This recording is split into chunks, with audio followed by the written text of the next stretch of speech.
Good evening to all. Welcome to the first day of International Webinar Series organized by Skill Center, Vidya Academy of Science and Technology, Thrissur, in association with IST chapter. Today we have Dr. Sebu Warrior as the speaker. Now I invite Dr. Sadni CB, Principal of Vidya Academy of Science and Technology, for the welcome address. Yeah, thank you very much. Our guest of honor, Dr. Sebu Warrior, consultant in pediatric neurodisability from United Kingdom. Dr. Sundar Balabalan, who actually have conceptualized the whole program as the Dean of Academics for the Academy of Science and Technology. Other dignitaries, including Chief Patron, Academic Director, Executive Director, Finance Director, heads of departments, staff members, faculty, staff members, dear students. And it's indeed a great day as we are entering into the fifth day of the series of webinars, which has been organized, as I said, conceptualized by our Dean.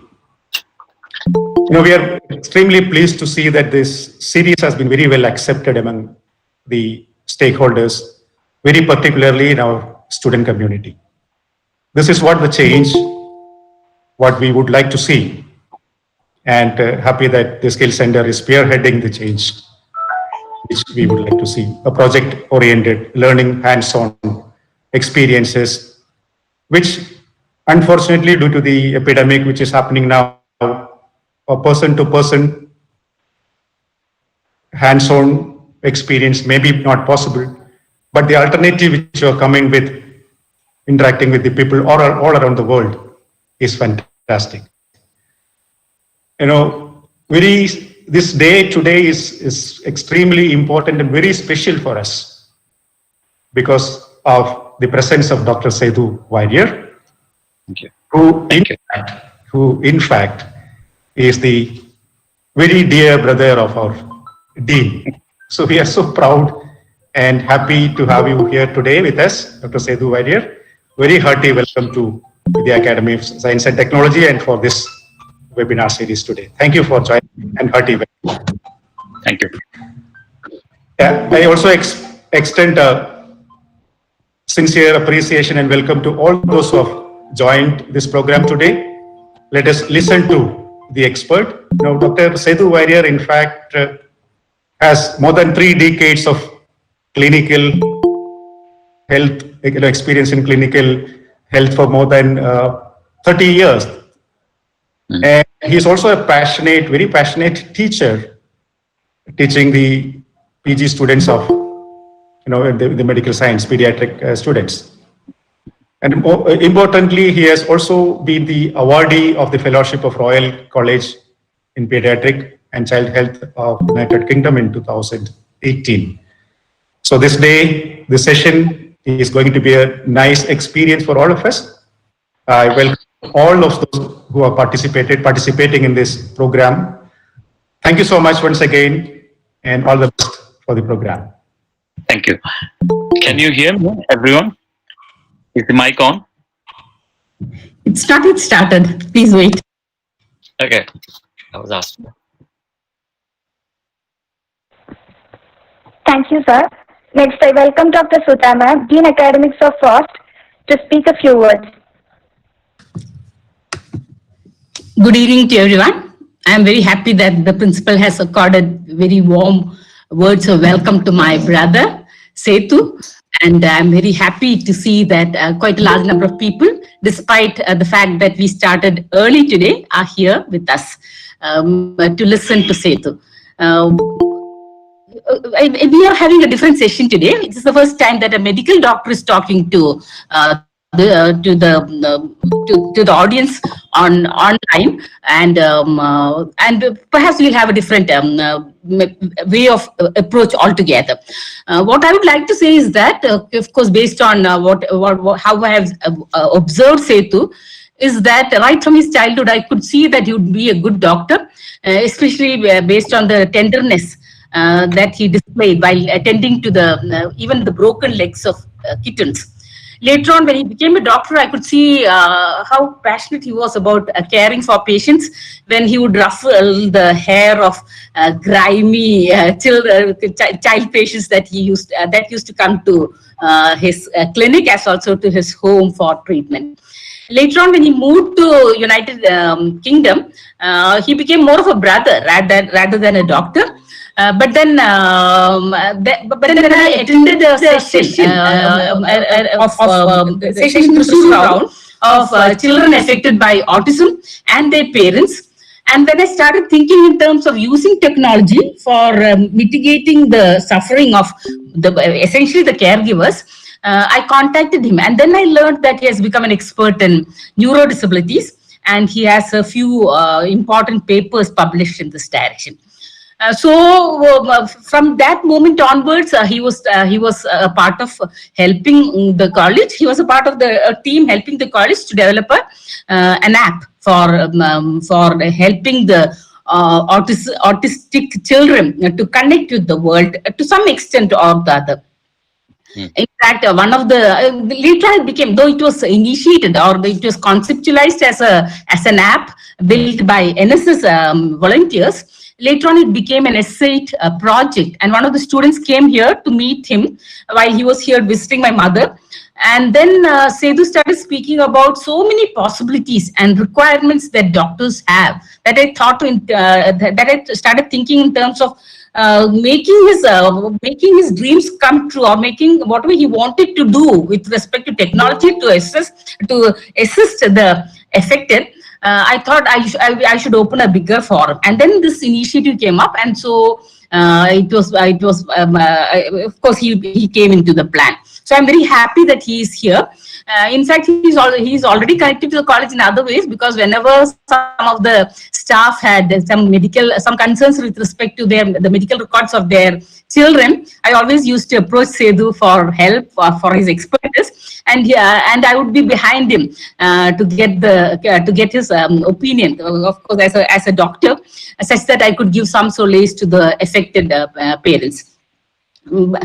So this is what I am. That is, I am impatient. I always go behind whatever is required, especially projects, etc., as the students very well know. And this is in our DNA. So I would now kindly request the panel, or I would give back I would give back the mic to the panel to introduce formally Dr. Sethu Walia. Thank you. Thank you, ma'am. Now I call upon Shruti, ma'am, Assistant Professor, Department of EC Vast, for introducing the speaker. Good evening, everyone. It's my privilege to introduce our guest of the day, who is also the resource person for our today's webinar session, Dr. Sethu Walia from United Kingdom. Dr. Sethu Walia is a consultant in pediatric neurodisability who has run services for children with neurodisability with a special interest in neurodevelopmental problems, particularly attention deficit hyperactivity disorder, attention deficit disorder, autistic spectrum disorder, communication disorders, and Tourette spectrum disorders over last 2 decades. His career began as a consultant in Great Ormond Street Hospital, London, followed by the Great North Children's Hospital, Newcastle. He currently holds clinical responsibilities both at Child Development Centre as well as at the Shiley Heritage Clinical Services at Haywards Heath, Sussex. He has several years of experience and expertise in research, teaching, training, and as an examiner. He has also assumed several managerial positions at regional and national level as a secretary to North of England Pediatric Society and editor to the newsletter of British Academy of Childhood Disability. He was bestowed the Fellowship of Royal College of Pediatrics and Child Health, London in 2008. We are indeed lucky to have you here, sir. With great pleasure, we, the team of Vidya Academy, welcome you for the session. Thank you. തുടങ്ങാനായോ? Can I speak now? Thank you, ma'am. We couldn't see you, so now you can. Okay, I suppose. I hope somebody's seeing the. Can you see? Can anyone see his slides?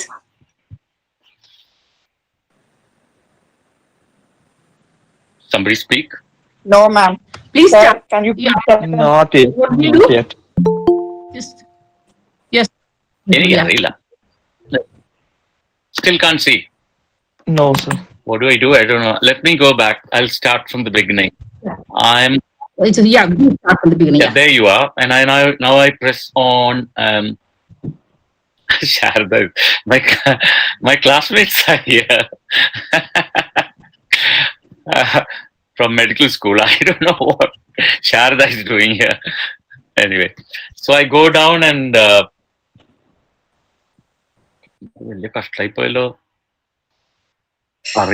Sir, towards the bottom, there is an option to present the screen. When you click on the screen anywhere, now. please Yeah. click on the screen anywhere.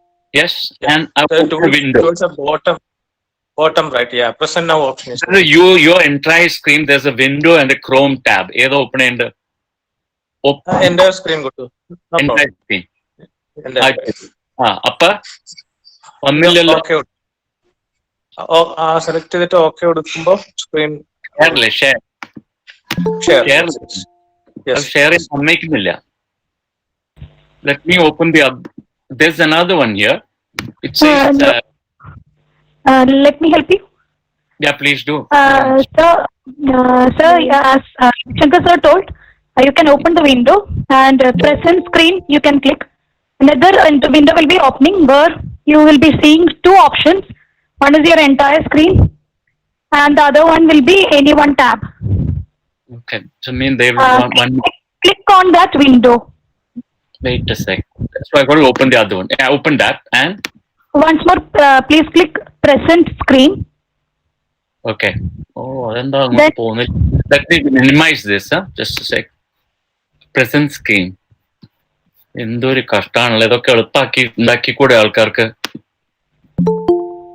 Sorry. I don't think you should minimize. Yes, sir.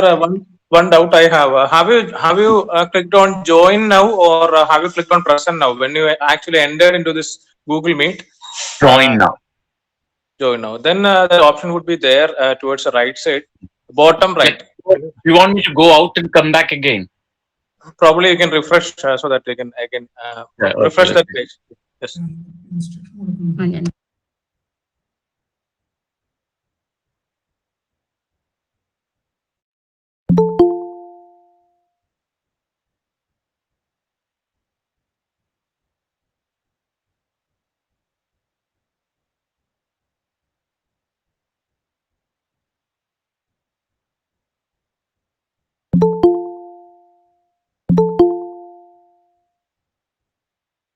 Now it's fine, sir. We are able to see. It came and now it's gone. I don't know. It came in between.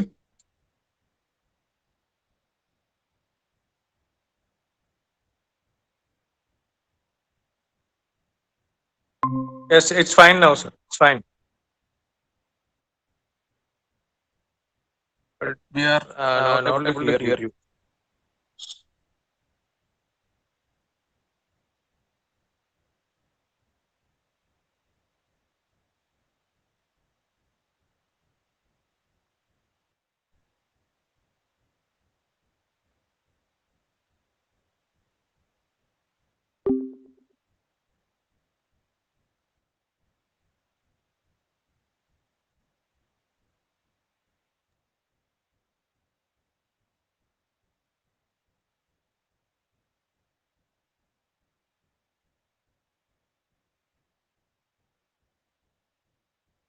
You're muted.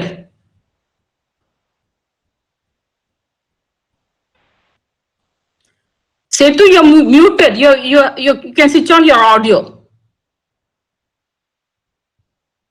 Better? Okay. ഓണാക്കി. ഈ present now press ചെയ്യട്ടെ. Window നോക്കട്ടെ. എനിക്ക് പറഞ്ഞു തന്നതായിരിക്കും. അതല്ല വേണ്ടത്. അതിൽ ഇത് ഓപ്പൺ ചെയ്തിട്ട് ഇപ്പൊ കാണുന്നുണ്ടോ? ഉണ്ടോ? കാണുന്നുണ്ടോ? No, sir. Okay. ഇടയ്ക്ക് വന്നിരുന്നു. You are presenting. Why is that happening? At 7 sessions now, Potter. Chrome tab. No, no, another.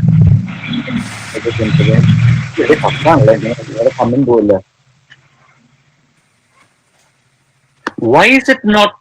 Let me minimize this one first. Up other way.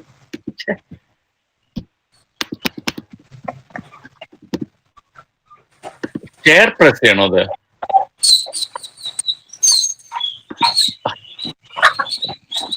I'm losing my temper now.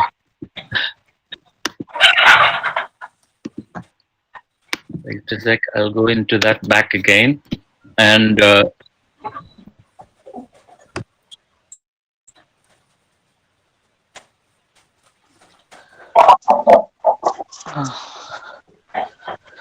So, just a doubt, like, what is the format of your presentation? Is it PowerPoint or PDF?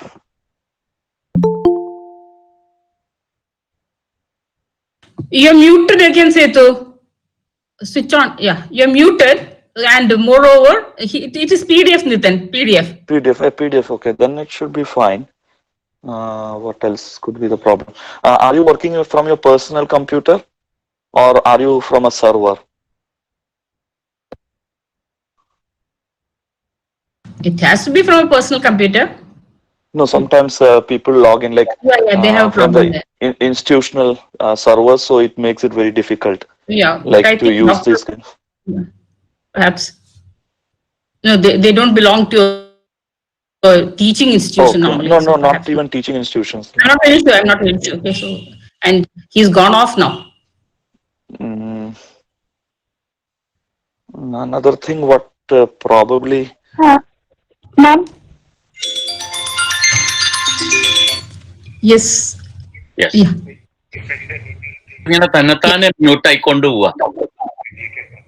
ഞാൻ ഒന്നും പറയാതെ തന്നെ. Okay, yeah, okay then. Okay, another option, maybe what we can try is if we can send the presentation. Can you see it now? Yeah. Yeah, something coming up. Yes. This is it. Yeah. Everything's perfect. Yeah, start off. Okay then. Right. Okay. So here's the presentation. I thought I'll call it "Stop Watch and Think" because I think there are a lot of things that have made us stop right now. And first of all, this COVID-19 that it, as a pandemic that has hit us, and it has made us think of time as a completely different concept than the way we used to think about it. People did not have time for anything. And now looking at it, suddenly it feels like there's such a lot of time. This is the time to observe what's happening around the world and learn from it and use your gray cells, neurons, to make it more, in the sense, use your sensible approaches to life and to bring out the best within yourself and for the humanity. That's the way I look at it. This is a lesson from God or higher power or whatever you might call it, that people have started to, rather than moving apart, this is the time when people are coming together. That's the only reason why we have succeeded in this pandemic. There was an infodemic in the beginning of the pandemic. There was such a lot of negative messages going around all the time, as if there was a score of our country has got more people dead than your country. That village has got more dead than this village. What is the point? The most important thing, what had to be spread around, was the humanity that came out and helped each other. That's the only reason why it has stopped this massacre that was happening, even worse than a war. Because we know that immunity has got to be kept awake and alert so that this disease does not get into your system that rapidly. And immunity to a great extent depends on your emotional and mental health and its well-being. Sadly, that was being affected, and you're being thrown into a state of panic, thrown into a state of anxiety all the time. And that is one reason why the pandemic spreads so fast. Whenever there's anxiety, it makes people think differently. It makes people think outside the box. Rather than thinking of others, they always think of themselves. As soon as they started to think of others, the pandemic started to go down. This is a lesson that we got to learn. Unless and until we reach out to help each other and to work for each other, and only then will humanity reach back to you. This is just a lesson. That's how I see it. And when I said stop, watch, and think, there are a lot of things that's coming out that our ancestors had thought several years ago. Meditation is one of them. Meditation, by which I mean, I don't want anybody to take up meditation to become a sannyasi and sit in a forest and just denounce your life and completely live on your own. On the contrary, I think it is time we stopped, watched what's happening inside you, and learn from it. Novel ideas will come out, because it's only from silence that the biggest thoughts have come out, not amidst noise. So this is the time to stop the noise around you and focus on what's happening inside you, and more ideas will naturally come. For me, it has been a time of introspection in many ways. There's been a self-imposed vanavasam for me. I'm living in a forest area because of the COVID. And this is the time I have been thinking a lot, much more than what I used to do before. And I've cut off the noise from outside world, which I mean from the daily grind that I get stuck in. And I'm able to stop and think more than what I used to. I'm coming up with so many ideas, unlike before, and I'll be sharing some of them here with you. I've had a wonderful support and help from some of your young scientists there. I call them scientists because they think very differently. Not just think differently, but also are coming up with lots of ideas. I do not want to name them, but they are like just like my children. I have been able to communicate with them in a very positive manner, and hopefully I have been able to guide them or stimulate them to do more things with their brain, with their neurons. That's the way how I see it. Anyway, I am here to help you, anyone with any project, particularly in the field of medicine, because right now, like I said, there's a lot needed from engineering aspect to link with medicine so that we as humanity go forward. So what are the things that, now we go to the next page now. Okay, so the biggest three revolutions in the field of medicine have been artificial intelligence. As I think someone had given a talk on artificial intelligence before me. And the second one is genetic engineering and cloning.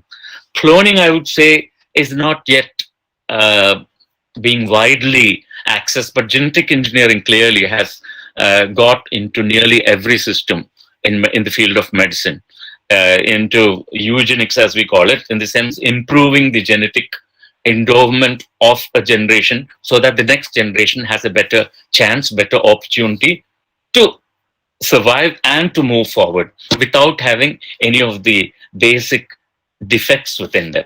Now, telemedicine is the other one, which was a boon, but like any other technology, it could be misused. And that's what was happening the last few months, last early months. Since that died down, that unwanted noise, the unwanted anxiety-provoking noise that was there in the beginning, when that died down, that's when you can see that the pandemic started to drop. Because people started to make sense on their own. They started to use their own brains rather than what was being injected into their heads by WhatsApp or by all the social media, which only feeds negative messages. And rather than splitting people, it brought them together. The social distancing, as it's called, hasn't happened. What has happened is only physical distancing.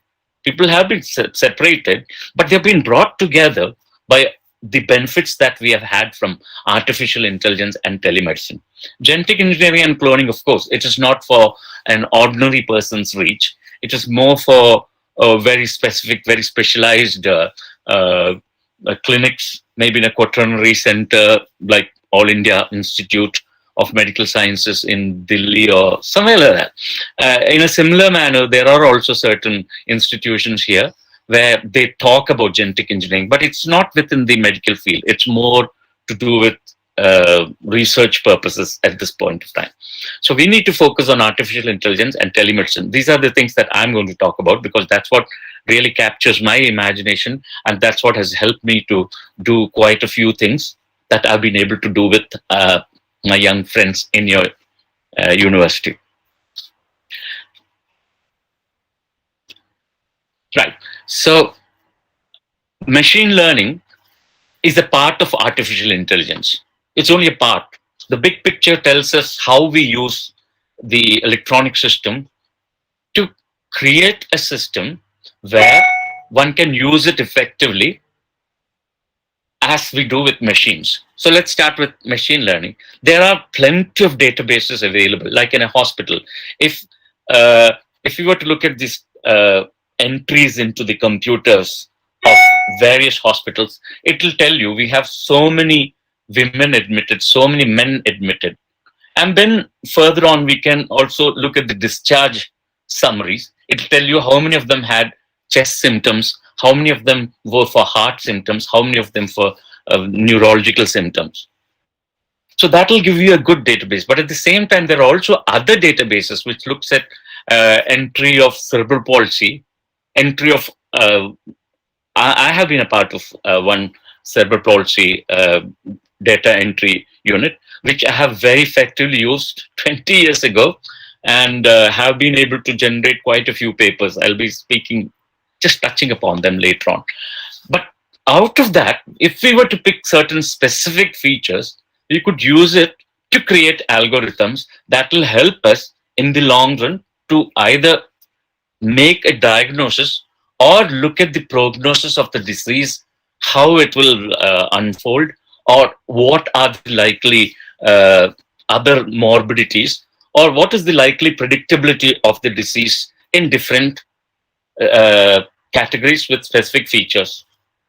I hope it makes sense. Like, we have got so many men admitted with these conditions, so many women admitted with these conditions, say A, B, C, D, E, F, G. And if you were to put women plus A plus B plus C, it gives you a particular condition at the end of it. Men plus A plus B plus C gives you another condition at the end of it. Those are the algorithms. So the specific features used here is men and women. And then we are looking at the rest of the features which might be common. So that is how algorithms are created. And that will be used to create patterns which we use to make diagnosis actually. There is a completely virtual hospital being run right now based in London called Babylon. You might want to Google, where if I were to enter my symptoms, my name, my age, my ethnicity, and if I were to enter what are the symptoms I have, it gives me a diagnosis. It also tells me what medications I could try out, what tablet I could take, and also what are the changes I need to put into my lifestyle. So that's amazing. So that takes off the human component out of it. So that's machine learning. I'm sure you do understand what's meant by machine learning much more than me. But here we are using machine as an animal, like we are training it, where we are using the animal and feeding it information and telling it to give me this information. So you eat this and produce this. You eat this and give me a spherical thing. You eat this, give me a cube. So we are training the machine to produce certain results. But in deep learning, it's a bit more higher than that, where neuronal circuits are being created. Like human beings, none of us were born to straight away walk as soon as we are born. So first of all, we learn to hold our neck steady. It's always from top to bottom. If you've noticed that, if you've not noticed that, notice from now on. Your neck becomes steady, then your chest becomes steady. When your chest becomes steady, you learn to pick your chest off the floor, and then your hips become steady, then you learn to sit. And when you learn to sit, only then do you learn to turn around to reach for objects, and then only your bottom becomes stronger. Then you're able to extend your hip, and then your legs, and then your feet. That is the order in which you learn to stand up. Only then can you start walking. This is the order in which your development progresses. So that's the first lesson. But for that, one has got to establish a neurocircuit in my brain, which tells me that I need to hold my neck steady. And then only the next neuronal circuit like that develops. So in a way, though it's deep learning, it's called neural networks. It is actually imitating the system that's happening in our brain. So from a simple skill, we develop more and more complex skills. So when someone asks you, development and there is a difference between development and growth. Development is actually acquisition of more and more skills.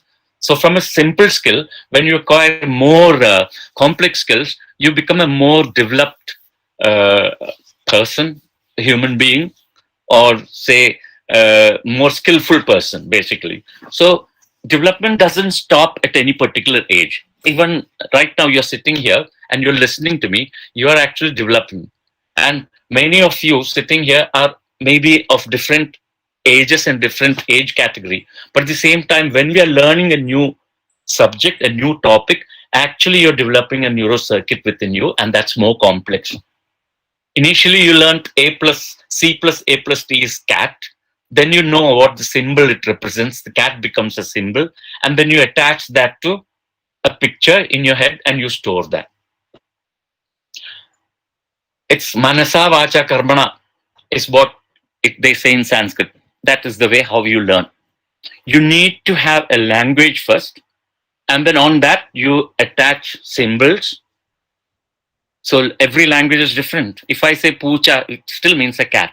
So that's my language. It's like computer, different languages are used. But when you store it, it is now known that we store information as pictures, as pixels, which is something that's very, very new. It's just a recent finding that there are certain MRIs, that's a magnetic resonance, whatever it's called, a machine that's used to look at the brain structure. Now, there's another more advanced kind of MRI called functional MRI, which looks at the part of your brain which gets activated. So in that, they're discovering that the part of the brain which controls your vision and the ones that take in information as stimuli, through light and colors, and makes a pattern out of it and stores it, that is where your learning is stored. That's why most people are visual learners. But when that becomes lesser, the other faculties takes over. This is just a piece of information. It's nothing to do with what I'm going to talk about here. So deep learning can be used for diagnostics. In the future, your visual pathways, your hearing pathways, your complex body movement pathways can all be replicated inside a computer. So from a simple skill, you're developing more and more skills, making it more and more complicated, more complex. As a result, you can be replaced by machines. That is where the ethics comes into play. Should we be embracing such a system where human beings are likely to be replaced by machines? It's all sounds like science fiction, but that is a possibility. We need to keep an eye on that so that it doesn't lose its way. But at the same time, I have put an artificial intelligence plus. That's a very important upcoming thought now. It says that we cannot just let machines learn and then go into the next level of deep learning where they replace human beings' thought processes. Because things like compassion, kindness, or even knowing what is most apt for human beings is not made out by a machine, because machines have got no emotions. So we have to put in a plus into artificial intelligence so as to bring out the best in what is the best for humanity. So that is what is currently being thought of as another science, another domain in science that's coming up, looking at the ethics within the field of artificial intelligence. So it's very clear, even if the apps that we use to make a diagnosis of a condition, finally what we need is the human touch on it so that we give a diagnosis with a better human component to it, rather than telling someone you have cancer out. That's how the machine will do. You have diagnosis, you have autism, go. That's what machine will do. You'll die in 6 months. That's what machine will do. Is that how you want a diagnosis? You would want a human being to be there and present it in a more emotionally intelligent way. Since artificial intelligence does not have emotional intelligence, we will need a human being to man that. So that is the thing of the future. Okay. Now the other one is telemedicine, which has actually been such a boon in these times, where though people have been split by the restrictions put by the disorder, the disease, clearly we are learning to communicate even more effectively than before. There's an explosion of media now that can be used to communicate with nearly everyone. There are teams who are congregating. Like I had a meeting earlier this morning where we used Microsoft Teams. So half an hour I spent on that, and that's the whole week. What I would have spent the whole week to get in touch with each one of them, I've done it in half an hour. So I'm absolutely certain after this pandemic, we will be using more and more of these within the medical community. There's no doubt about that. Now, the second one is where the hospitals or a clinician has direct link with patient, and the patient can have a direct link with clinician. I've always been a party to this, even before the current state of affairs. I've always used a direct link with patients, but it comes with a price, because sometimes you get a message right at 2 a.m. when you really don't want to hear about someone's diarrhea, and someone has left a message like that at 2 a.m. So those things are there, but there are filtering processes where only the necessary information goes from the clinician to the patient and from the patient to the clinician. That is being very effectively used in now intensive care units, where if a patient is discharged, he can be taken care of at his home. He does not have to be in the intensive care unit, where all the parameters measured, like your heart rate, your respiratory rate, your blood pressure, and all that is regularly monitored and sent to a central team, where they will have a database, a trend. Whenever there's a change in a trend, they can immediately call the local community nurse, or there'll be an emergency. There'll be some sort of an emergency system where they can go and attend to this acute crash or acute heart attack or whatever. So I think that will be the thing of the future. Right now, what we have in the community is constant monitoring of blood glucose. I don't know if you're aware, I don't know if it's there in India, but here most of the children who are on the insulin pump, their measures are constantly being monitored remotely. So there again, there's a communication happening constantly in both directions. Okay, so that's the second one. Now, diagnostics in telemedicine, we are using more and more of questionnaires being sent in advance, rather than the patients being questioned in front of you once they've come face to face. It's becoming more informal. The questions that we want to ask go to the parents or patients. I say parents because I'm a pediatrician, where they have time to fill it in at their leisure, without having the stress of traveling like 1 hour to the hospital and finding a parking place and then getting to see the doctor in time. And by the time you get there, half of the things you wanted to say, you've forgotten. But this gives them that extra added advantage of being in their comfort of their home, so they can fill the documents and send that in advance, so that the doctor can see it and ask more specific questions when they come there. So we are kind of making the patient doctor contact lesser time consuming and lesser time consuming and more cost effective. So you'll be able to see more patients at a shorter time, because all the information that you wanted is made available earlier. Now, the same thing can be, like I mentioned earlier, we will be creating algorithms to make diagnosis using the same telemedicine system, where we know that if I see, like, how do I say? Like Google has got an app where if I look into it, into my mobile, the picture will be taken from my retina and sent to a central uh, center where they will screen you for high blood pressure, your possibility of even having a heart attack, and all those information is passed back to you. So such algorithms where they're using pictures and using other parameters to make a early diagnosis or let people know that these are the possible conditions that they are likely to suffer from in the future. So those algorithms using pictures, using again multiple picture-based databases to create a pattern where there's a change in the trend, then to inform them of the appropriate steps to be taken. Now, teleconferencing again is being used. I have been using it for several months now, where you do not have the luxury of seeing a patient who has got to travel 1.5 hours to see you physically. So the best thing is to get them to do their height, weight, blood pressure, and all that locally, because that cannot be done remotely. But all the rest can be done by Zoom or by Teams or by Skype. I used to use Skype previously, but now I've gone into Zoom, where I can share information with them. Now, the last one I call is Zoom Achai is Zoom. Because as you can see, there's a boom in the use of Zoom everywhere.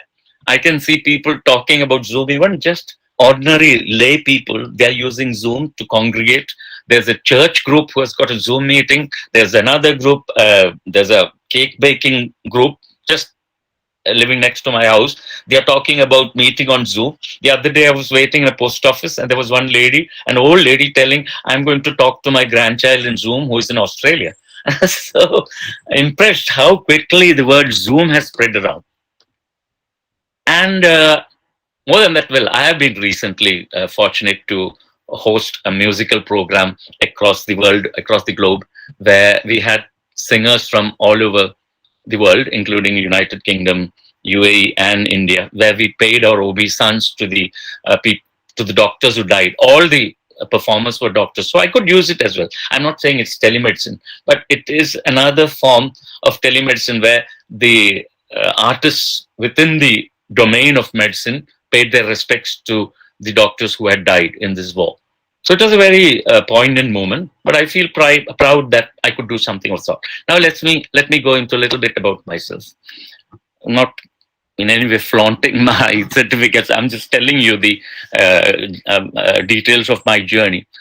I wanted to be a pediatrician, I think from early childhood. I don't think I thought of anything else. Possibly a musician, which didn't happen.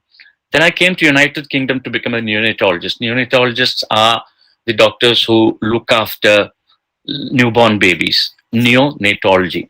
And while I was working in that unit, I started to realize that there were so many kids who were kept alive when they previously would have died.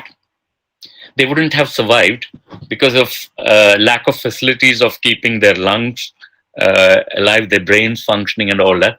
So when we started to do that, more and more children appeared with all forms of disability, quite severe disability. Some of them had, well, most of them have a condition called cerebral palsy.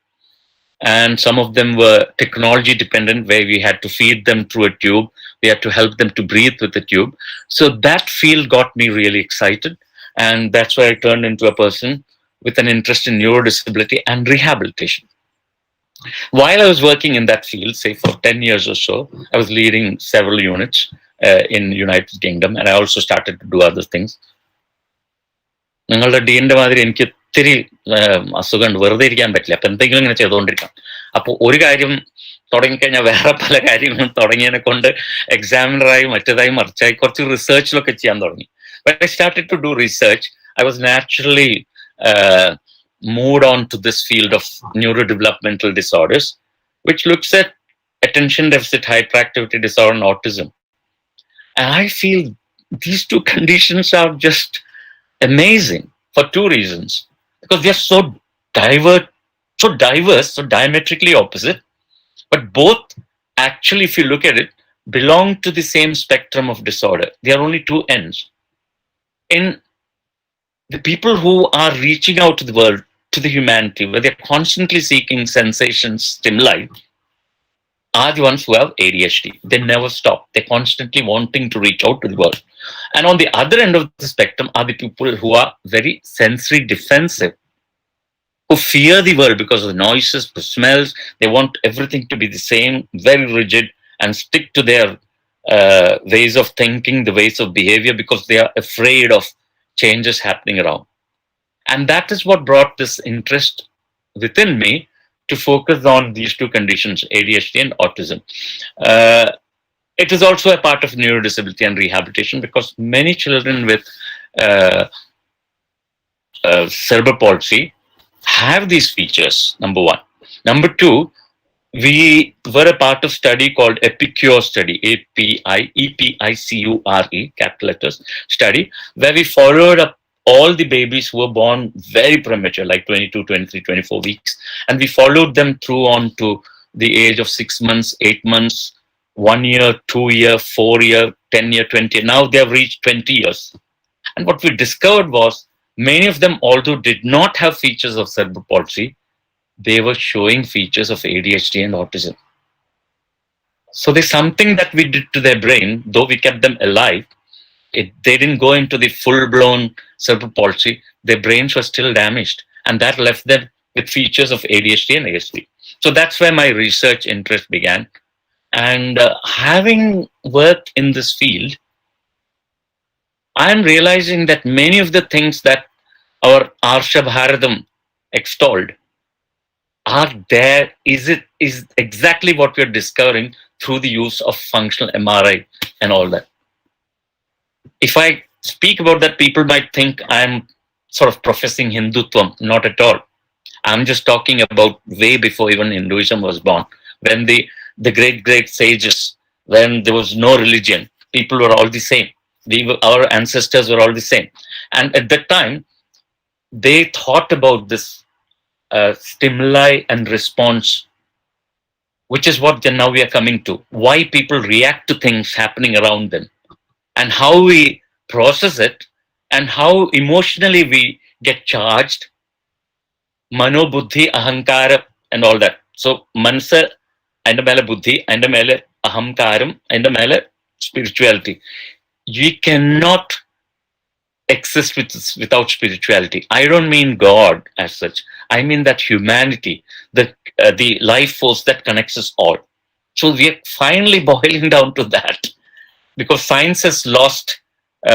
Science does not know why there are still certain things that happen when people collectively pray, and there are things that have been changed. So it's not hocus pocus. I don't want to talk about magic. Let's put it aside, because I'm very likely to be labeled in a wrong way. So there are things, including CBT, that's cognitive behavioral therapy, and use of many of these new modern techniques to support people with emotional and mental health problems, including ADHD and ASD, are coming down to basic facts like control of breathing, which is what is pranayama.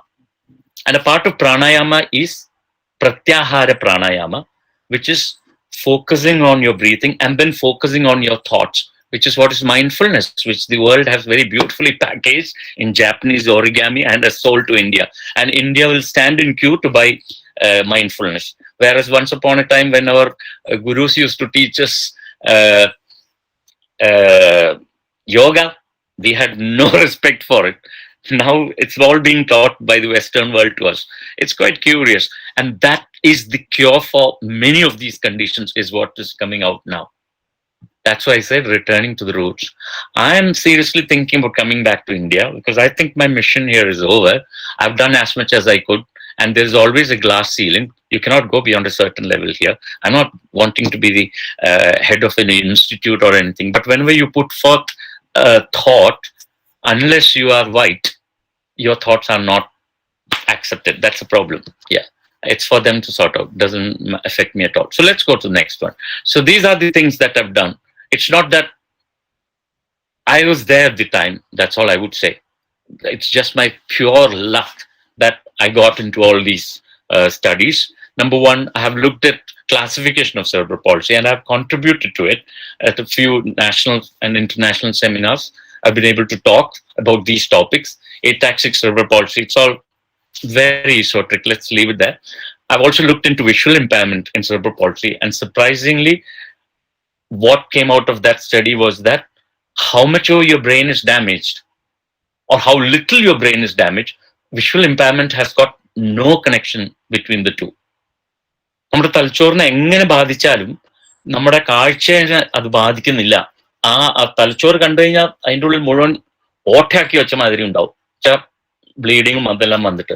പക്ഷെ കാഴ്ചയ്ക്ക് അത് ബാധിക്കില്ല. അതേ സമയത്ത് വളരെ normal ആയിട്ടുള്ള കാണുന്ന ബ്രെയിനിന് കാഴ്ച കംപ്ലീറ്റ്ലി പോയതും കാണുന്നു. അപ്പൊ what is the connection between the two നമുക്ക് മനസ്സിലാവുന്നില്ല.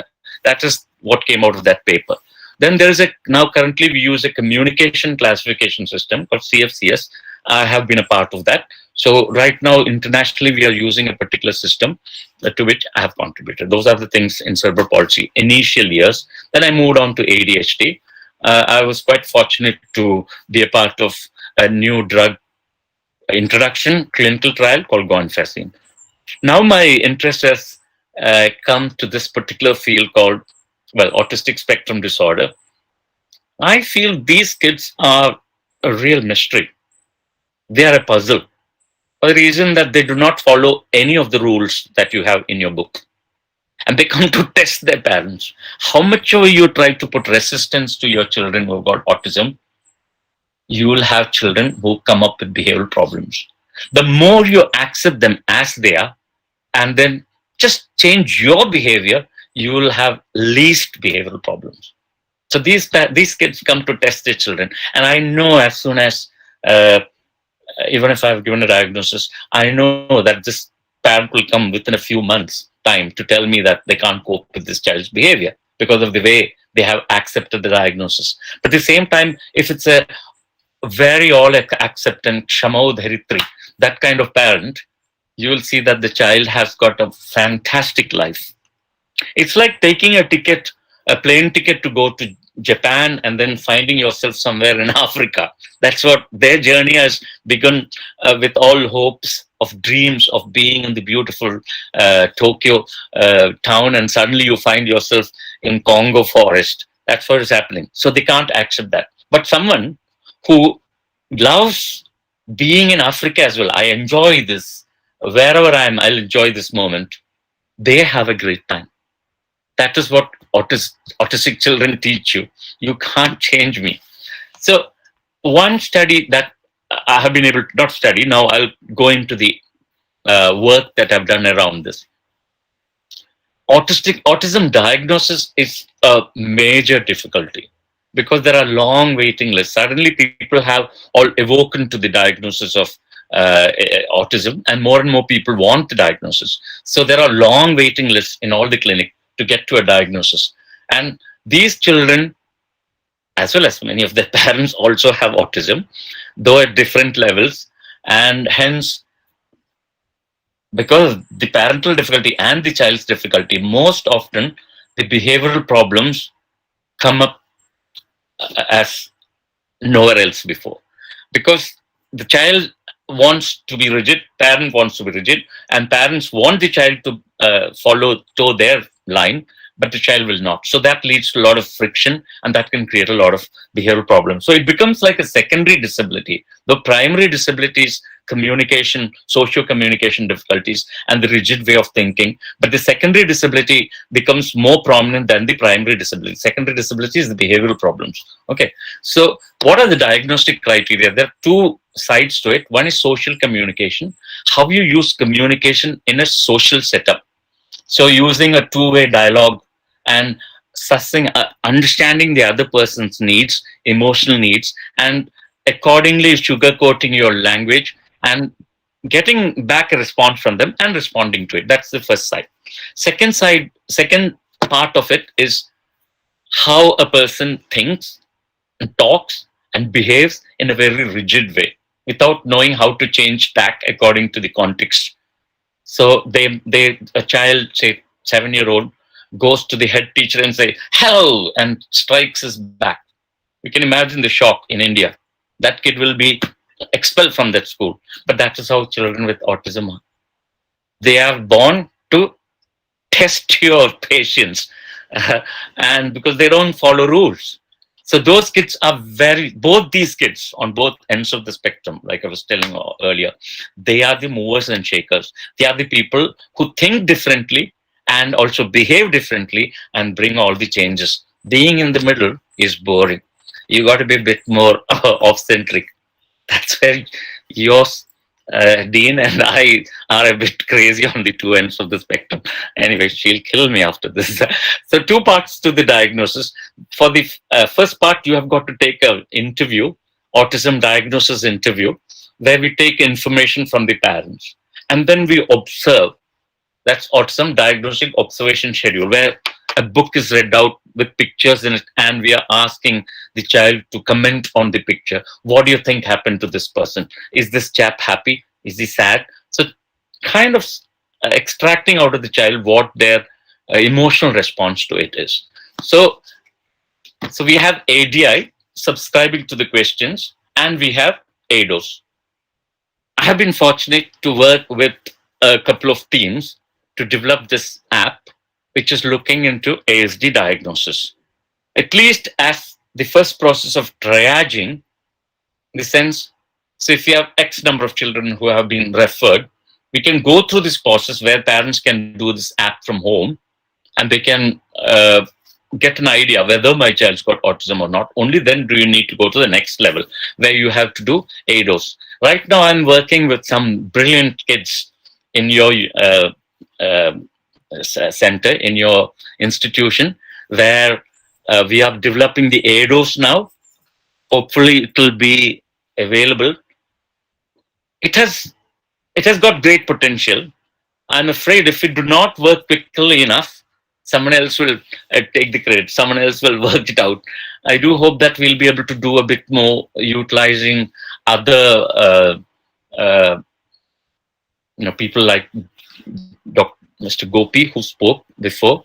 I believe my sister was saying he's into machine learning. So maybe people like that, if you could get more brains to work together, we could develop both these apps very quickly before someone else does it. And it will be Vidya's gift to the world, because autism diagnosis is a big, big problem, and more people are suffering. And there is a huge inequality within the public out there, the people who have got this autism and who do not. They are treated differently. So it's better to get to diagnosis in advance so that they can know what their problems are themselves, and also the world can know what their difficulties are and support them. Okay. The next one is another. Now, this is something I was thinking about. I have discussed this with someone in your institute. I do not know if it has gone any further. So let's talk a little bit about it. It's a wearable. We know that children with autism and many of these conditions, even many of us, do go through these 5 stages of anxiety. With children with autism, they are always on a level of 1, because they feel that the world is against them, because the sounds, the noises, the smells, the taste, the colors, everything disturbs them, because they do not have that filter to reduce the impact of these stimuli. So they find it difficult to hold back the extra stimuli that's being impinging upon them. So they can very quickly go from 1 to 2 to 3 to 4 to 5. So what is this 1 to 3 to 4 to 5? It is purely a defense mechanism in your body, the fight and flight response. When I feel that the world is hostile around me, I want to run away from it, or I want to get ready to fight. What's happening in my body is I'm producing a lot of adrenaline and cortisol.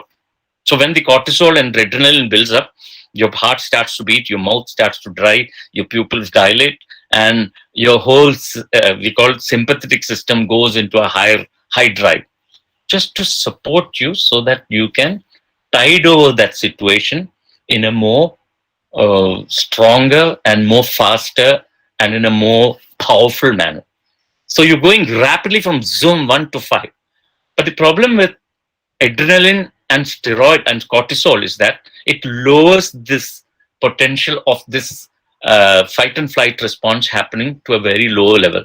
So once you had it, then you have it again, then you have it again. Rather than having it several months, you start to have it several times through the day. That's why children with autism, particularly if the environment is hostile, they have a sense of, it's called hypervigilance. They are constantly expecting trouble all the time. And any change in the environment, because they're scanning every moment, causes them to become very agitated and kind of attack, destroy property, attack people around them. So often what happens is that these children, when they come to school, it starts off maybe with 5 children with 1 teacher. But by the time they become more and more aware, their hostility, they sense more, it becomes like 1-to-1. One adult has got to look after 1 patient. Sometimes it goes to the level that by the time they grow bigger and stronger, you'll need 2 people to look after 1 child.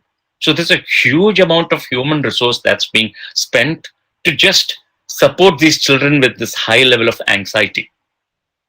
Now, what I was suggesting or what I was proposing was like an Apple Watch, where you can constantly keep track of what the heart rate is, respiratory rate is, your temperature is, and that'll be the baseline, because there are lots of data presets available. I have been one that has been opened to me by Apple, and I can use that.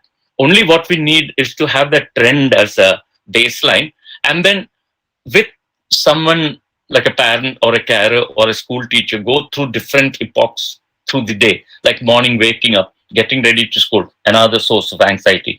On the way to school, at school, anxiety. In which lesson, anxiety. When that is marked throughout the day, we can see the trends changing in the heart rate, in the respiratory rate, in the temperature. So we have a baseline, and every trend, if it is recorded and we know these are the root causes for those anxiety provoking situations to happen, then we have another trend of these trajectories of these emotional outbursts to happen. The advantage is that if we have that recorded, the baseline and the upward trends, the changing trends, if one wears a watch, the person themselves is made aware that I'm going to, from the green, I'm going to blue, I'm going to amber. Amber is the only time when you can reverse. Once you've gone to red and black, you lost it. It's very hard because the hormones are right there. You'll have to wait for it to die out of system. So at this point, if they have been trained to become self-aware, they are also trained to self-regulate so that they can move out and take deep breaths. I told you earlier about pratyahara, pranayama. Do that and make your autonomic system work so that you can calm down. So your muscles relax, your breathing relaxes, your heart rate comes down, so that you can face the moment in a more level-headed manner rather than in your anxiety. So if that can be trained in a very nice way, self-awareness and self-regulation, and using a wearable where I know it starts to buzz, then I know I am getting angry or I am going into a phase of emotional outburst. I need to take a break. I can go and calm myself down. It becomes a pattern of training someone to control their anger or their anxiety. So it's not just for people with autism. It can be also used for normal people who have a high level of anxiety. I know lots of people, I just need to look around, who have got high level of anxiety, and they can wear that. And the advantage is that the same thing, if it shows like a light going round in a very discreet way, the carers also know that this person is getting agitated. Maybe we need to take him out of this room and calm them down. I'm talking about the more learning disabled ones who cannot express their anxiety coming up. So if we have this wearable, this is an idea. If somebody wants to take this on, I'll be very happy to help you with it. So that will be the sort of benchmark where I know this is my trend and this is where I'm getting agitated, and I know it is going to cause me agitation now. I learn to move out myself. Or if it's a child with learning disability who is not able to be that self-aware, then the carers around them understand that this child is getting agitated. Maybe we need to take them aside. in a calm room where there's not too much of stimuli and help them to calm down and come back. This is going to be a big thing of the future, because every child who has got these difficulties, when they need two human resources to look after them day in, day out, you can imagine the amount of money it's going to cost. But at the same time, this will be such a cheap technology that they can avoid that and prevent these situations from happening again and again. Just a thought, it's up to you to contact me and we'll do something about it. So like I said, data sets are available, trends to be recorded, amber level gauged, warning signs are given to the child or to the young person or to the adult and to the carers around them, so that they can access a safe zone. They can be mindful. Or there's something called a metronome, which is a music that when it's played, like a humming noise for a long time, it calms them down. Or take them to a physical space. It's called a safe haven, where they can sit down and calm down and come back in a more level-headed manner. My sister had told me to talk about research tips, but I think I've taken time enough. I'll stop there. There are lots of research tips. Maybe I can speak on another day if I'm invited again, about what are the population that you need to select, what are the interventions for that matter. If I create this and I want to test it out on people out there, I will need to put this across to an august body who will give me the funding and also the permission to trial it out on human beings. So I need to have my population with the clarity that I'll be testing it out on. What is the intervention with the clarity? I'll have to compare if there's anything else that's available, and what's the likely outcome of the study, which I've explained to you. I need to have the aims and objectives ready. Who are the people who are going to work with me? What is the study design? And how many people will I be sampling? And most important, what are the inequalities if this is not put into place? If we have all these things with a clarity, I'm telling you, any research grant will go through. Right, thank you. You may ask questions.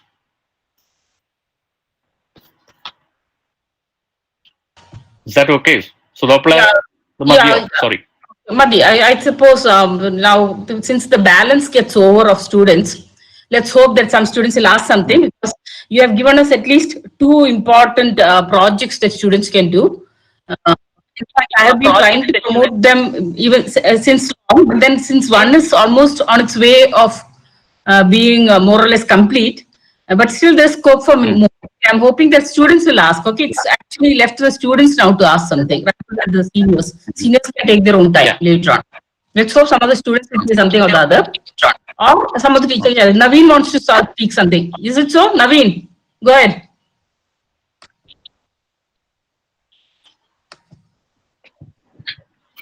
എവിടേക്കും സംശയം ഉണ്ടെങ്കിൽ ഇനിയും ഒന്നും elaborate ചെയ്യാൻ തയ്യാറാണ് കേട്ടോ, എന്തിനെ പറ്റിയിട്ടും. ഇത്രയും നേരം പറഞ്ഞു ഞാൻ പറഞ്ഞത് ഇത്തിരി അഡ്വാൻസ് പിന്നീട് മനസ്സിൽ തോന്നുകയാണ്. അതുകൊണ്ടാണ് ഞാൻ അങ്ങനെ പറയുന്നത്. നിങ്ങൾ ആരെയും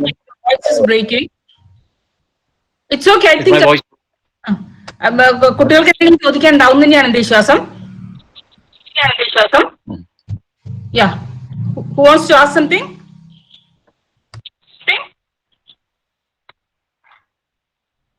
ചോദിച്ചോളൂ, എന്നെ പേടിക്കാനൊന്നുമില്ല. No question is too advanced. Don't know, I'll tell you. Too advanced. Please switch on the audio and video. It is very low. Only the audio. If you are speaking, you switch on. Audio all the time. എന്നോടാണോ പറഞ്ഞ? First person is all possible. Okay, the others to switch off their videos and audios to the extent possible, because we need to give space for others. കേൾക്കാൻ പറ്റുന്നുണ്ടോ? Audio കേൾക്കാൻ പറ്റുന്നുണ്ടോ? Sethu sir കേൾക്കാൻ പറ്റുന്നുണ്ടോ? Audio എല്ലാം കേൾക്കുന്നുണ്ട്. Hello sir. ചോദിക്കണ്ട sir, ഞാൻ മൈൻഡ്ഫുൾനെസ് റിലേറ്റഡ് ആയിട്ട് ഒരു ക്വസ്റ്റ്യൻ ചോദിക്കാനായിരുന്നു ആഗ്രഹിച്ചത്. കാരണം ഞാൻ 1 year ആയിട്ട് മൈൻഡ്ഫുൾനെസ് ഇപ്പൊ പ്രാക്ടീസ് ചെയ്യുന്നുണ്ട്. അപ്പോ ഓപ്പോസിറ്റ് സൈഡിലും ഒരു മൈൻഡ്ഫുൾനെസ് പ്രാക്ടീസ് ചെയ്യുന്ന ഒരു സാറിനെ കണ്ടപ്പോ വളരെ സന്തോഷം തോന്നി. അപ്പോ നമ്മള് ഈ മൈൻഡ്ഫുൾനെസ് ഈ നോർമൽ പീപ്പിളിൽ തന്നെ ഇത് അവർക്ക് തന്നെ പഠിപ്പിച്ച് വരുമ്പോൾ കുറെ ടൈം എടുക്കുന്നതായിട്ട് എനിക്ക് തോന്നിയിട്ടുണ്ട്. കാരണം അവർക്ക് അതിന്റെ ഒരു റിസൾട്ട് ഓറിയന്റഡ് ആയിട്ട് വരുമ്പോൾ അവരത് പെട്ടെന്ന് ഡ്രോപ്പ് ചെയ്യാനും അവർക്ക് അങ്ങനത്തെ ഡിഫിക്കൽട്ടീസ് ഒക്കെ കാണുന്നത് പോലെ തോന്നാറുണ്ട്. അപ്പോ ഇത്രയും നമ്മള് ഓട്ടിസം പോലെയുള്ളവരിലൊക്കെ എസ്റ്റാബ്ലിഷ് ചെയ്യുമ്പോൾ അതിൽ വരുന്ന ബുദ്ധിമുട്ടുകളും അതിനെക്കുറിച്ച് സംസാരിക്കാനാണ് ഞാൻ സാറിന്റെ അടുത്ത് അഭ്യർത്ഥിക്കുന്നത്. അതെ, അപ്പൊ ഞാൻ പറയുന്നത് എത്രയോ വർഷങ്ങളായിട്ട് കാലാകാലമായിട്ട് നമ്മുടെ ശാസ്ത്രത്തിൽ പറഞ്ഞിട്ടുള്ള കാര്യ പഥ്യം എന്ന് പറയില്ലേ നാട്ടിൽ, പഥ്യം എന്ന് പറയാറില്ലേ, അതിന്റെ ഒരു ഭാഗം ശ്വാസത്തിന്റെ നിയന്ത്രണം ഉണ്ടായിരുന്നു ഒരു കാലത്ത്. ഈ നാഡീമെ പിടിച്ചിട്ട് എന്താന്ന് പറയാ, അത് ചെയ്യണം ഇത് ചെയ്യണം, രാവിലെ ഇത്ര പ്രാവശ്യം ശ്വാസം വലിച്ചിട്ട് എന്തൊക്കെയോ അങ്ങനെയൊക്കെയാണ് അന്നത്തെ കാലത്ത് വൈദ്യന്മാര് പറഞ്ഞിരുന്നത്. ഇന്നത്തെ കാലത്ത് ഡോക്ടർമാരും വൈദ്യന്മാരും തന്നെയാണ്. പക്ഷെ അതൊക്കെ മറന്നുപോയി. ഇന്ന് അത് തിരിച്ചു വരുന്നു എന്നുള്ളതിലാണ് ഏറ്റവും അത്ഭുതം എനിക്ക് തോന്നുന്നു. എന്തുകൊണ്ടെന്ന് വെച്ച് കഴിഞ്ഞാൽ, ഞാൻ കഴിഞ്ഞ കൊല്ലം 2019 ഏപ്രിൽ വിയന്നയിൽ ഒരു ടോക്ക് കൊടുക്കാൻ പോയിരുന്നു ഓട്ടിസം സ്ലീപ്പിനെ പറ്റിയിട്ട്. അതായത് ഓട്ടിസം ഉള്ളവർക്ക് സ്ലീപ്പിന്റെ ബുദ്ധിമുട്ട് വളരെ കോമൺ ആണ്, സർവ്വസാധാരണമാണ്. അപ്പൊ അവർക്ക് ടോക്ക് കൊടുത്ത ശേഷം ഞാനിങ്ങനെ ഒരു അടുത്തൊരു മുറിയിൽ ലോകത്തിലെ സകല സൈക്യാട്രിസ്റ്റും പീഡിയാട്രിഷ്യൻസും എത്തിയിട്ടുള്ള ഒരു കോൺഫറൻസ് ആണ്. അതിൽ കേട്ടത് ഒരു ഫുൾ ഡേ മൈൻഡ്ഫുൾനെസ്, അവിടെ ഒരു ഫുൾ ഡേ മൈൻഡ്ഫുൾനെസിന്റെ കോഴ്സ് ആയിരുന്നു. അവിടെ കോഴ്സ് അല്ല, എല്ലാവരും കൊടുക്കുന്ന ടോക്ക് മുഴുവൻ അബൌട്ട് മൈൻഡ്ഫുൾനെസ്. എന്തിനൊക്കെയാ ക്യൂർ ഡിപ്രഷൻ, ഈ ഷോക്ക് അടിച്ചിട്ട് മാറ്റുന്ന ഡിപ്രഷൻ വരെ മൈൻഡ്ഫുൾനെസിനെ കൊണ്ട് മാറുന്നു. മേനിയ, ADHD അറ്റൻഷൻ ഇംപ്രൂവ് ചെയ്യുന്നു, ഓട്ടിസത്തിൽ ഈ ആങ്സൈറ്റി കുറയ്ക്കുന്നു. ഇതെല്ലാം കണ്ടപ്പോ എനിക്ക് അത് കണ്ണടച്ച് എന്താ പറയാ, കണ്ണടയ്ക്കാൻ പറ്റില്ല. അതൊരു ശാസ്ത്രമാണ്. മരുന്നില്ലാതെ നമുക്കിതെല്ലാം മാറ്റാൻ പറ്റുമെങ്കിൽ പിന്നെ നമ്മൾ എന്തിന് മരുന്ന് തിരിച്ചിട്ട് മനുഷ്യരെ പീഡിപ്പിക്കുന്നു എന്നാണ്. ഞാൻ ആ വശത്തേക്ക് മാറിക്കൊണ്ടിരിക്കുകയാണ്. ഞാൻ മരുന്ന് ഇപ്പൊ വളരെ ചുരുക്കി. പണ്ട് നാട്ടിൽ നിന്ന് പോകുന്നതിന് മുമ്പ് ഈ ഡോക്ടർ ഒന്നും എഴുതില്ല എന്ന് പറഞ്ഞിരുന്ന ആളാണ് ഞാൻ, എന്നെ പറഞ്ഞിരുന്നത്. പക്ഷെ അതേപോലെയാണ് ഈ കാര്യങ്ങളെല്ലാം നമുക്കെല്ലാവർക്കും നമ്മുടെ രാജ്യം, നമ്മുടെ രാഷ്ട്രത്തിൽ നിന്ന് ഉരുത്തിരിഞ്ഞു വന്നിട്ടുള്ള ഒരു ശാസ്ത്രം.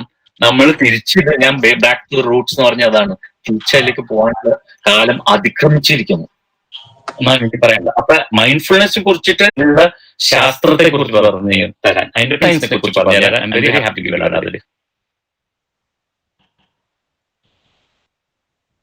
നവീന് മനസ്സിലായോ ഞാൻ പറഞ്ഞ അല്ലെ? നിങ്ങളുടെ ഗർഭപാത്രം എന്താ പറയാ, കുട്ടീനെ പ്രസവിക്കാൻ തയ്യാറാക്കുന്നു. അപ്പൊ തീർച്ചയായിട്ടും ആ സിസ്റ്റമേ ഉള്ളൂ ഉപയോഗിക്കുന്നു ഈ ഒരു മൈൻഡ്ഫുൾനെസ്. So any technical എന്താ സാർ ഇപ്പോ ആയുർവേദത്തിനെ കുറിച്ചൊക്കെ ഒരു മെൻഷൻ ചെയ്തുകൊണ്ട് ഞാൻ പറയാണ്. നമ്മളിപ്പോ by the way it was a very good talk sir, we really enjoyed it. അപ്പം ഈ ഇതിൽ നമ്മൾ വളരെ ഇമ്പോർട്ടന്റ് ആയിട്ട് പറഞ്ഞൊരു കാര്യമാണല്ലോ ഡയറ്റ് എന്ന് പറഞ്ഞു കഴിഞ്ഞാൽ. അപ്പം ഇപ്പൊ ഏത് വെസ്റ്റേണൈസ്ഡ് ആയിട്ടുള്ള ഏത് നോക്കിയാലും ഒരു ഓൾമോസ്റ്റ് യൂണിഫോം ഡയറ്റ് പ്ലാൻ തരുന്നത്. എന്നാൽ വിതൗട്ട് റിഗാർഡ്സ് ടു നമ്മൾ എവിടെയാണ്, ഏത് ലൊക്കേഷനിലാണ്, നമ്മൾ ഏത് തരത്തിലുള്ള ലൊക്കാലിറ്റിയിലാണ്, അതൊന്നും നോക്കാം. നമ്മൾ ഏത് കൺട്രിയിലാണെന്നുള്ളത് ഇറസ്പെക്റ്റീവ് അല്ലാതെ നമ്മുടെ ക്ലൈമറ്റിന് ചേരാത്ത രീതിയിലുള്ള ഒരു യൂണിഫോം ഡയറ്റ് പ്ലാൻ ആണ് അവർ പലരും പ്രിസ്ക്രൈബ് ചെയ്യുന്നത്. അപ്പൊ ഇസ് ദർ എ വേ, ഇപ്പൊ ഈ നമ്മുടെ ഡയറ്റിൽ കൂടെ നമുക്ക് ശരിക്കും പലതും ചേഞ്ച് ചെയ്യാമല്ലോ. I was reading some articles about how നമ്മുടെ intestinal flora can affect even mental health. അതൊരു ഭയങ്കര വലിയ റിസർച്ച് ഫീൽഡ് ആണല്ലോ ഇപ്പൊ. അപ്പം നമുക്ക് മേ ബി ഈവൻ ഈ ഓട്ടിസത്തിലാണെന്നുണ്ടെങ്കിലും അതൊരു ഫാക്ടർ ആയി കൂടെ diet. And is there any way we can help them with that? അത് വേണമെങ്കിൽ ആപ്പിന്റെ ഭാഗം ആക്കാൻ പറ്റുമോ? അതിലുള്ള അങ്ങനെ എന്തെങ്കിലും സ്റ്റഡീസ് നടന്നിട്ടുണ്ടോ സർ? അത് I just wanted to ask. Positive results ഒന്നും വന്നിട്ടില്ല. അങ്ങനെ പല സ്റ്റഡീസ്. You are right. എന്താ കാരണം എന്ന് വെച്ച് കഴിഞ്ഞാൽ, നമ്മൾ ആലോചിക്കണം, ആദ്യത്തെ 3 മാസമല്ലേ, ആദ്യത്തെ 3-4 നമ്മുടെ ഗട്ടിന്റെ പെർമിയബിലിറ്റി കുറച്ച് ജാസ്തിയാണ്. അപ്പൊ ഈ ലാർജ് മോളിക്യുലർ വെയിറ്റ് പ്രോട്ടീൻസ് കടന്നുകൂടാൻ സാധ്യതയുണ്ട്. അത് കടന്നുകൂടാണ്ടിരിക്കാൻ ഞാൻ ആദ്യം ഇങ്ങനെ പറഞ്ഞിട്ട് പിന്നെ അതിന്റെ വിശദാംശത്തിലേക്ക് പോവാം. ഈ ലാർജ് മോളിക്കുലർ വെയിറ്റ് പ്രോട്ടീൻസ് കടന്നുകൂടി കഴിഞ്ഞാൽ നമ്മുടെ ബോഡി അതിനോട് ആന്റിബോഡീസ് ഉണ്ടാക്കും. എന്താണെന്ന് വെച്ച് കഴിഞ്ഞാൽ അതൊരു ഫോറിൻ ബോഡിയാണ്, ഫോറിൻ ആയിട്ടുള്ള പ്രോട്ടീനാണ്. അപ്പോ ആ ആന്റി ചേഞ്ചസ് വരുത്തുന്നതാണ് possibly the cause for autism എന്നാണ് അതിന്റെ പിന്നിലുള്ള. അപ്പോ ഗട്ട് പെർമിയബിലിറ്റി കൂടുതലുള്ള സമയത്താണ് നമ്മളോട് പശുവിന്റെ പാല് കൊടുക്കാൻ പാടില്ല, ആഹാരം പലതരത്തിലുള്ള ആഹാരങ്ങളൊന്നും ആദ്യത്തെ 3 മാസം 4 മാസം കൊടുക്കാൻ പാടില്ല എന്ന് പറയുന്ന ശാസ്ത്രത്തിന്റെ പിന്നിലുള്ള രഹസ്യം അതാണ്. അപ്പൊ ദിസ് ഹൈ മോളിക്കുലർ വെയിറ്റ് ഉള്ള പ്രോട്ടീൻസ് ബോഡിയിൽ കടന്നുകൂടി കഴിഞ്ഞാൽ ബോഡി സീസ് that as A foreign attack and it produces antibodies which can changes in different parts of your body, which can lead to asthma, can lead to eczema, can also possibly lead to autism na parayunnu. Endaanu vechayna autism ullovarkku ആസ്മയും എക്സിമയും അങ്ങനത്തെ പലതരത്തിലുള്ള അസുഖങ്ങൾ ജാസ്തിയാണ്. അപ്പൊ എന്തോ തമ്മിൽ correlation ഉണ്ട് എന്നുള്ള കാര്യം നമുക്കറിയാം. ഇതൊന്നും ശാസ്ത്രീയമായി പഠിച്ചിട്ടില്ല. ഇതെല്ലാം ആൾക്കാര് anecdote കൊണ്ട് you're right, there might be something there, but isn't it too late എന്നാണ് എന്റെ ചോദ്യം. നമുക്ക് റിവേഴ്സ് ചെയ്യാൻ പറ്റും. അല്ല, മനസ്സിലായോ? ഞാൻ തള്ളിക്കളയല്ല, വെരി വാലിഡ് ക്വസ്റ്റ്യൻ. പാർട്ട്ലി ജനതികമാണ്, partly Ravishankar has said something that even the CS say no to lactogen. What do you mean by that?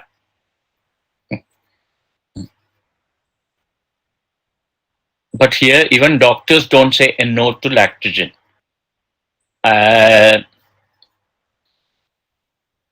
You are talking about very specific.